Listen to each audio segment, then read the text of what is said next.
nhà dùng tàn trò đối trong phong nhiêu sửa đời số lần số tuổi nó bé si cho là một say tụi nhiêu dùng thỏ nó tụi nó nhập phong dư của nắng vui nó sát tỉnh ban ngoài thì tụi nó giờ cha tụi nhiêu si xong rồi nó chỉ mất thay cho bé sửa đời tao sai cú chỉ dùng thì đó chỉ phong nhiêu làm tụi nó giờ vừa sáng đã mỏng mau đã lo nó vừa sáng mỏng mau rồi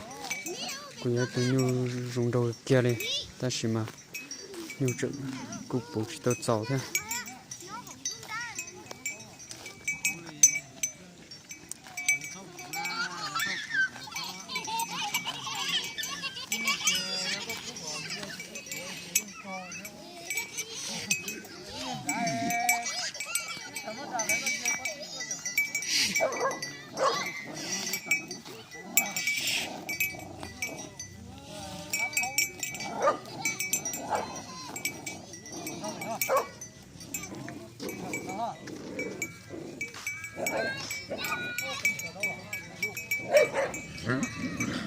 cua khát cơ thế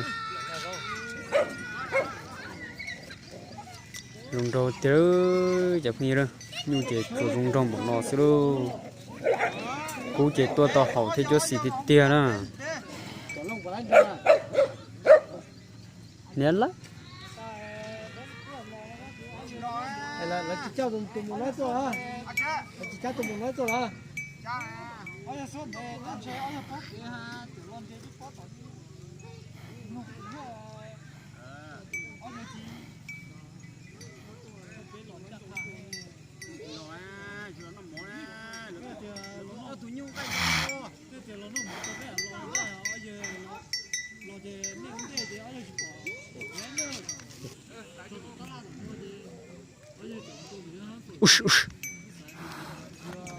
tụi nó giờ số cử tụi đó chụp như nè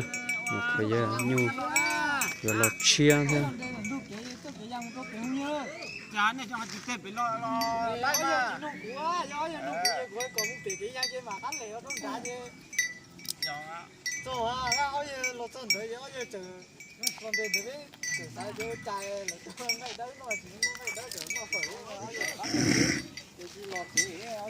tao cưng cầu thế này chụp như nè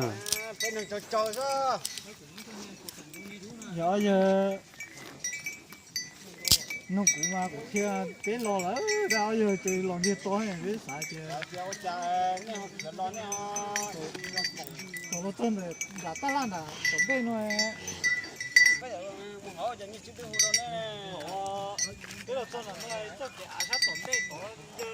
cái nhà tôi sai đó tôi sai tao tôi ra tôi chịu thả nhà là họ thế nhà như là có lo sao này chụp như nè này bây giờ số cử nhau rồi để sa bắn nhọn để tránh nhiều sinh đầu nó tụi nó cái to gặp cái xa đó